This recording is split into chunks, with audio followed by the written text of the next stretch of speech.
अस्सलाम वालेकुम नाज़रीन, मैं हूं आपका मुआलिज हर्बलिस्ट डॉक्टर मेहताब असलम। नाज़रीन, आज हम बात करेंगे ऐसी ख़वातीन के बारे में जिनको माहवारी बहुत ज़्यादा मकदार में आती है और कई कई दिन तक रहती है या महीने में 2 बार आती है, 10 दिन रहती है, 15 दिन रहती है, 9 दिन रहती है और बहुत ज़्यादा मकदार में ब्लीडिंग होती है। ऐसी ख़वातीन के लिए बहुत ही ज़बरदस्त किस्म का एक इलाज पेश खिदमत है।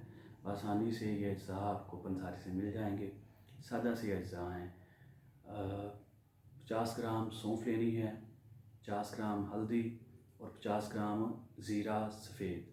50 ग्राम हल्दी, 50 ग्राम सौंफ और 50 ग्राम ज़ीरा सफ़ेद, इन तीनों को अच्छी तरह से पीस कर इसका सफ़ूफ तैयार करें और 1 टीस्पून सुबह, 1 टीस्पून दोपहर, 1 टीस्पून शाम को इस्तेमाल करें। 2 टाइम दूध के साथ इस्तेमाल करें, टाइम पानी के साथ इस्तेमाल करें। उसके साथ साग, पालक, मेथी, काले चने, चिकन और बीफ का इस्तेमाल बिल्कुल बंद कर दें। और चंद दिन के इस्तेमाल से पुराना आपका ये माहवारी ज़्यादा आने का मसला अल्लाह के फजल करम से बिल्कुल ठीक हो जाएगा।